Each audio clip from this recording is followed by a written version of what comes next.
যে দেশে রামধনু একে প্রেমীরা কবিতা লেখে, চলো না সেই দেশেতে, কেউ খুঁজে পাবে না।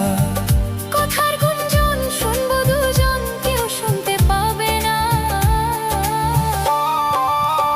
যে দেশে রাম